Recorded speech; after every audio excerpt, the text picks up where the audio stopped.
Good morning student. वापस से आपके लिए लेके आया हूं एक बहुत ही जबरदस्त न्यूज़, यानी कि हमारे भारत के जो प्रधानमंत्री हैं नरेंद्र मोदी जी, उन्होंने बताया कि अब भारत देश जो है ना वो आर्थिक तरीके से प्रगतिशील देशों के सामने 5वें नंबर पे चल रहा है और धीरे धीरे करके वो 3 पे, और हम भगवान से प्रे करते हैं कि नंबर 1 पे आ जाए। ये कौन कर रहा है? हम सब कर रहे हैं। कैसे कर रहे हैं? तो पहले क्या करते थे? हम गंदगी कर रहे थे। इवन जो बड़े बड़े सेलिब्रिटी है उसके द्वारा बड़े बड़े होर्डिंग और एडवर्टाइज लगानी पड़ती थी कि अपने घर के अंदर स्वच्छता रखो, गीला कचरा, सूखा कचरा, यहाँ पर टॉयलेट बाथरूम बनाओ, वगैरह वगैरह। अरे यार, हम जो सीनियर जूनियर में फर्स्ट सेकंड में पढ़ चुके उसे ये क्यों सुना रहे हैं? पर नहीं, सुनाने का फायदा हुआ और आज देखो स्वच्छता अभियान जो 2014 से चल रहा है वो आज कहाँ तक पहुंच गया है, योगा अभ्यास कहाँ पहुंच गया है। एंड इसी तरह से हम बात करेंगे आज का टॉपिक, एंड वो है अनाज के ऊपर। हम जो खाना हमारे घर में खाते हैं, चाहे वो नाश्ता हो या भोजन हो, है ना, वो सब हमारे पास कैसे आता है? तो गांव के अंदर जो किसान है वो इतना सारा हार्डवर्क करता है। हार्डवर्क करने के बाद उसको पैकिंग करता है, मार्केट तक ले जाता है, व्यापारी खरीदते हैं और शहर तक आता है। वहां से पेरेंट्स हमारे खरीदते हैं और उसमें से मम्मी उसमें से आटे बिनती है और हमारे लिए गर्मा गर्म रोटी बोलते हैं। बोले नहीं, हमें नहीं खानी है। नहीं, आज बच्चा ऐसा नहीं बोल रहा है। क्यों नहीं बोल रहा है? इसलिए नहीं बोल रहा है क्योंकि हमें समझ में आ गया है कि अगर हम अपने आप को सुधारेंगे, सही जगह पर ले जाएंगे, तो हम अपने आप को नहीं, हमारे समाज और हमारे देश को भी हम आगे ले जाएंगे। पर यहां पर एक छोटा सा टॉपिक है कि हमारे मन के अंदर एग्जैक्टली क्या क्या चल रहा है एंड उसको किस तरह से डिलीट करना है ताकि हम और बेहतरीन बन सके। ठीक है, थोड़ा कंफ्यूजन है, चलो चैप्टर के द्वारा क्लियर करते हैं। आज का जो चैप्टर है वो है नंबर 6 और नाम है सामग्री तो समाज नीचे। लेखक का नाम है विकास शर्मा जी और लेख इसका साहित्य प्रकार है। पुस्तक का नाम है भूमिपुत्र। अब विकास शर्मा जी जो है ना उसको घूमने फिरने का बहुत शौक है, अलग अलग देशों में अलग अलग राज्यों में घूमते हैं एंड जो अच्छे या बुरे एक्सपीरियंस होते हैं उसको सही तरीके से आपके पास प्रेजेंट करते हैं। और वही विकास शर्मा जी ने आज का हमें चैप्टर दिया गया है, अनुभव अंग्रेजी सामयिक में से लिया गया है। ये मोस्ट इंपॉर्टेंट है, अंडरलाइन करना है। અહીં વર્ણવેલી घटना आंख उघाड़े हम सब की, मतलब हमें जीवंत कर देती है कि पैसा से हम वस्तु खरीद सकते हैं पर उसके अंदर जो लगी हुई मेहनत है ना वो हम नहीं खरीद सकते हैं, उसके अंदर लगी हुई फीलिंग्स है ना वो हम नहीं खरीद सकते हैं। तो क्या होता है विकास शर्मा जी के साथ? तो विकास शर्मा जी जाते हैं बाय प्लेन, कहाँ पहुंच जाते हैं? जर्मनी पहुंच जाते हैं। और हमारे मन के अंदर हमेशा ऐसी बातें हैं कि जर्मनी जो है ना वो उद्योग धंधा टेक्नोलॉजी के अंदर नंबर 1 है। आप सब तो मेरे से भी ज्यादा बुद्धिशाली हो, तो जरा मुझे कमेंट्स करके बताओ ना कि जर्मनी में ऐसा कौन सा धंधा है, बिजनेस है, कारखाना है, व्यापार है कि जिसके कारण से जर्मनी भी टॉप 10 के अंदर आई थिंक 1 to 5 में चल रहा है ना। एंड उसके पीछे का कारण क्या है, कैसा कारण है, वो आप मुझे जरूर बताना कमेंट्स करके। परंतु हाँ, यहां पर हमारे लेखक महोदय ने क्या अनुभव किया, उसको ऐसा लगता था कि जो जर्मनी है ना वो उद्योग और धंधे की दृष्टि नंबर 1 है, टेक्नोलॉजी की दृष्टि नंबर 1 है, तो वहां पर रहने वाले लोग भी नंबर 1 भी होंगे, है ना। ऐसा नहीं होता है। क्या होता है, नाना नाना नगरों ની उच्च टेक्नोलॉजी चीज वस्तु वहां पर बहुत ही इजीली मिलती है। આથી આપણને એમ થાય છે કે આવા દેશોમાં જે લોકો રહેતા હોય એ તો જલસા પાણીને ઝાડવા, मतलब કે મોજ શોખ જ કરતા હશે, આમ વૈભવ વિલાસથી જોતા कम से कम। बाकी सब माने कि नहीं माने, हमारे विकास शर्मा जी को लगा कि हाँ हमणा जर्मनी जવું છે તો ચાલો નજરો નજર જોવું અને જો જાત અનુભવ મળે એ તમારી સુધી પહોંચાડું। આથી આ લોકોની જે મનની ઈચ્છા હતી, જે મારા મનની અંદર છાપ હતી કે મોજ શોખ ને જલसा करनारा वहां पर लोग होंगे, एक्चुअली ऐसा नहीं हुआ कि हुआ? देखते हैं हुआ कि नहीं। तो एक शहर है वहां पर, उसका नाम है हैम्बर्ग शहर, और हैम्बर्ग शहर के अंदर जब पहुंचते हैं तो उसके मित्र लोग तुरंत ही लग्जरियस गाड़ी के द्वारा उसको वहां पर लेने के लिए, एयरपोर्ट लेने के लिए पहुंच जाते हैं एंड ले जाते सीधा बहुत ही खूबसूरत सा अलग अलग खाना खाने के लिए, एंड वहां पर अलग अलग डिश उसके लिए तैयार रेडी है, वो खाना तैयार हो जाता है। तो लेखक महोदय और उसके फ्रेंड एक रेस्टोरा, नॉट अ रेस्टोरेंट, यहाँ पर रेस्टोरा लिखा है, तो रेस्टोरेंट में पहुंच जाते हैं। હું હેમ્બર્ગ પહોંચ્યો ત્યારે હેમ્બર્ગમાં કામ કરતા મારા મિત્રએ મારા આવવા માટે એક પાર્ટીનું આયોજન કર્યું હતું અને એ હતું રેસ્ટોરાં, यानी કે રેસ્ટોરન્ટ के अंदर। રેસ્ટોરન્ટમાં પ્રવેશ કર્યો તો મેં જોયું ઘણા બધા ટેબલો છે। એક ટેબલ ઉપર એક યુવાન દંપતી ભોજન લઈ રહ્યા હતા दंपति मतलब पति पत्नी, है ना, एक शब्द में दो भाव है, समास आएगा द्वंद्व समास। युगल प्रेमी प्रेमिका, एक ही शब्द है, दो भाव आए तो वहां पर आप उसको ध्यान रखना समास के टाइम पे। જોઈ રહ્યું કે ટેબલની ઉપર માત્ર બે ડીશ છે, દો ડીશ વહાં પર પડી હતી। મને થોડું આશ્ચર્ય થયું, સાદું ખાણું ખાય છે આ છોકરો, કંજૂસ લાગે છે। આપણે ત્યાં તો જો આવો છોકરા હોય ને અને સરસ મજાની છોકરીને લઈને બેઠા હોય તો કેટલા બધા ઓર્ડર આપે દે, અહીંયા આવો, રેસ્ટોરન્ટની અંદર જાય, એક કેક લઈ આવો, આઈસ્ક્રીમ લઈ આવો, ચાઇનીઝ લાવો, પંજાબી લઈ આવો। હા, ઇમ્પ્રેસ કરવા માટેનું સૌથી પહેલું કામ આપણું એ જ હોય છે। तो सबसे पहले यही करते थे, परंतु शायद तक ये लड़का कंजूस लग रहा है जो इसने सिर्फ थोड़ी बहुत ये आइटम यानी कि वानगी वहां पर मंगवाई थी। बीजा एक टेबलની ઉપર કેટલીક વૃદ્ધ સ્ત્રીઓ હતી।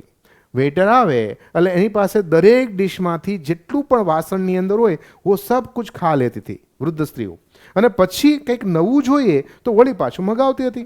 मतलब कहने का मतलब है कि जो बूढ़ी औरतें थी उन लोगों ने भी अपने डिश के अंदर एक एक दाना, एक एक बाइट, एक एक रोटी मस्त अच्छी तरह से खा लेते थे, साफ कर लेते थे, एंड अगर जरूरत है तो फिर दूसरा ऑर्डर करते थे। जैसे आगे हमने देखा कि इसने भी दो डिश ही मंगाई और खाना जैसे ही खत्म होता था तो दूसरी डिश मंगवाते थे। वृद्धों ने भी ऐसा किया, वृद्ध मतलब बूढ़ी औरतें, जो कि અમે એના તરફ જ્યાદા ધ્યાન નહીં દિયા, કેમ કે અમારા ખાવામાં અમે પડ્યા હતા, અમને સારી રીતે ભૂખ લાગેલી। મારા સ્થાનિક યાની કે જો લોકલ ફ્રેન્ડ थे उसने ખાવાનું ઘણું બધું મંગાવી લેલું અને અમે એને ખાવાનું શરૂ કર્યું। તો આ આપણી રેસ્ટોરન્ટ છે, તમે અલગ અલગ જગ્યા પર જોઈ શકો છો કે બહુ ઓછા માણસો બેઠા છે અને લેખક અને તેના ફ્રેન્ડ પણ આવી જ જગ્યાએ ક્યાંક બેસી ગયા છે। રેસ્ટોરન્ટમાં ગીર્દી નહીં હોવાથી અમે ઝટ ખાવાનું આવી ગયું।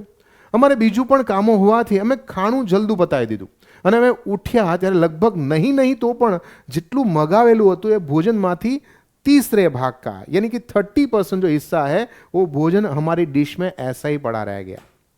और हम तो पहले से ही ऐसे हैं, हम क्या करते हैं, मंगाना है तो क्या एक काम कर, फटाफट से दो रोटी लेके आ जा सबके लिए। अब दो रोटी खानी है कि नहीं खानी है, तुम्हें खानी, दूसरे को नहीं खानी कि नहीं, वो सारा चेक तो करो, पूछो तो सही, पर नहीं यार उसका थोड़ा लेट डिलीवरी होता है तो एक काम करो सबके लिए दो लेके आ जाओ, एंड फिर पड़ा रहता है। और वो खाना कौन खाता है, कहीं नहीं, गटर में जाता है, ना गाय ना कुत्ते ना भिखारी, किसी को भी नहीं देते। ये हो रहा है, पर अब हम नहीं करेंगे। क्यों नहीं करेंगे, क्योंकि हम चैप्टर समझ रहे हैं। અમે હજુ રેસ્ટોરન્ટમાં બહાર નીકળી રહ્યા હતા તેવામાં કોઈ અમને બોલાવ્યા, ખાના ખા લિયા, હમ જા રહે હે ના, બિલ દે દિયા અમને। ત્યાં અમને કોઈ બોલાવ્યું, પેલી વૃદ્ધ સ્ત્રીએ અમારી માટે પેલા રેસ્ટોરન્ટના જે માલિક હતા ને તેને વાત કરી, કમ્પ્લેન કરી। જ્યારે એમણે અમારી સામે અંગ્રેજીમાં વાત કરવા માંડી ત્યારે અમને સમજાયું કે અમે જે ખોરાક ભોજન જે છોડેલો છે અમારી ડિશમાં તે માટે એ સ્ત્રીઓને, એ વૃદ્ધાને તકલીફ હતી, એને ગમ્યું નહીં। એટલે અમે એને કહી દીધું कि શું फालतूમાં તમે खणखोदिया જેવી વાત કરો છો, दूसरों की चौवट करने में, दूसरे की ही बातें देखने में या समझने में खुद का देखो ना, अपनी बातें क्यों कर रहे हो। એટલે અમે એને કહી દીધું કે ભાઈ જો અમે મંગાવેલું છે એના પૂરેપૂરા પૈસા અમે આપેલા છે, એટલે અમારે કેટલું છોડવું કેટલું ખાવું અમારી ઉપર છે, તમારે શું નિસ્બત છે તેની સાથે, आपको क्या लेना देना, ऐसा समझा दिया।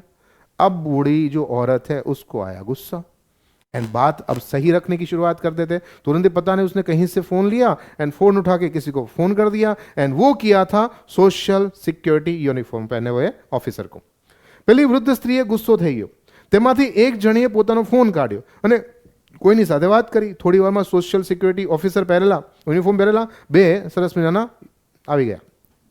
જે બન્યું હતું તેણે અમને કીધું કે ભાઈ આવું આવું થયું છે, એટલે તરત તેને 50 યુરોનો સીધો અમારા નામે દંડ ફાડી નાખ્યો, पनिशमेंट है ना, ये आपकी फाइन लग रही है 50 यूरो। आप काउंट तो करने बैठो, 1 यूरो का अभी क्या भाव चल रहा है, करीब 90 या 100 के आसपास होगा, है ना।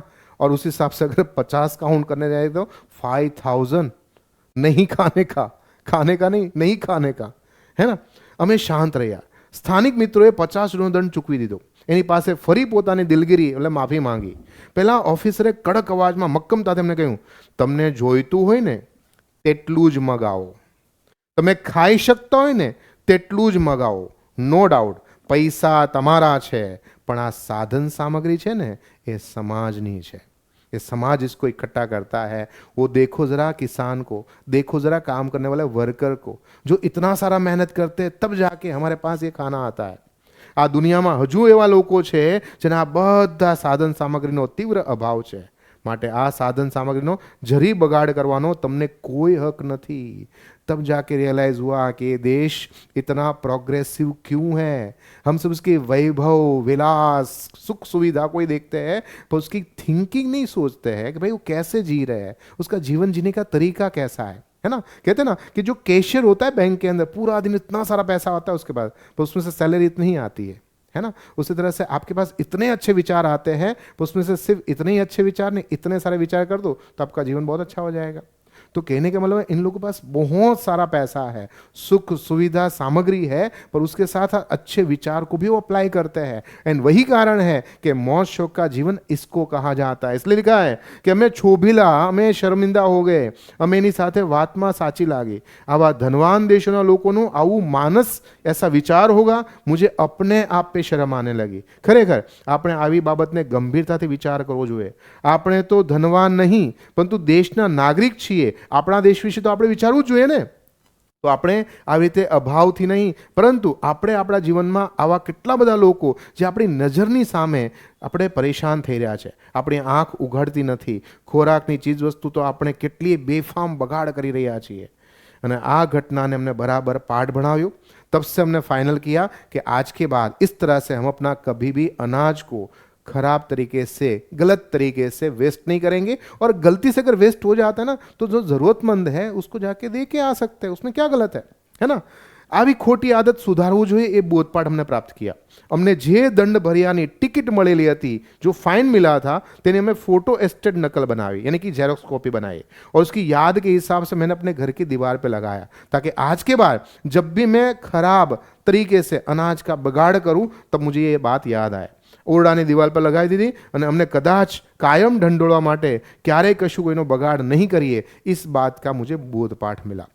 तो जीवन के अंदर छोटी छोटी जगह से जो भी मोरल मिलता है वो डायरी में नोट डाउन किया करो, लिखते रहो, कभी कभी इस तरह से दीवार पे भी लगाया करो, ताकि आपको वापस से रिकॉल करे कि आप कौन हो, आप क्या करना चाहते हो, आप कहाँ जाना चाहते हो। एंड आपकी प्रगति इसी तरह से होगी, क्योंकि अगर हम बुरी चीज़ों को भी साथ में लेके चलेंगे ना, तो कभी प्रगति नहीं होती है। अगर आपको पहाड़ चढ़ना है ना, तो पहाड़ चढ़ते चढ़ते जो चीज़ का इस्तेमाल हो जाए ना, उसको छोड़ दिया करो, पर उसको भी ले लेके चलते रहोगे तो प्रगति अटकने ही वाली है। बेटर है कि खराब विचारों को छोड़ दिया करो, तो आप अच्छी जगह तक पहुंच सकते हो। यहाँ पर कहने का भावार्थ यही है कि अनाज को बिगाड़ने से रोकना है। एंड इसकी शुरुआत आपके गांव से, शहर से नहीं करनी है, अपने घर से भी नहीं करनी है, सिर्फ अपने आप से करनी है। बस इतना करोगे, समाज का कल्याण इसमें से ही होने वाला है। ठीक है, तो आशा करता हूं ये छोटा सा मोरल जो विकास शर्मा जी आपको बताना चाहता था, वो मैंने आपको बता दिया, तो ये समझ में आया होगा। तो तब तक मुझे आज्ञा दीजिए। आपका दोस्त, आपका मित्र, आपका गुरु Mahendra Joshi. Thank you very much.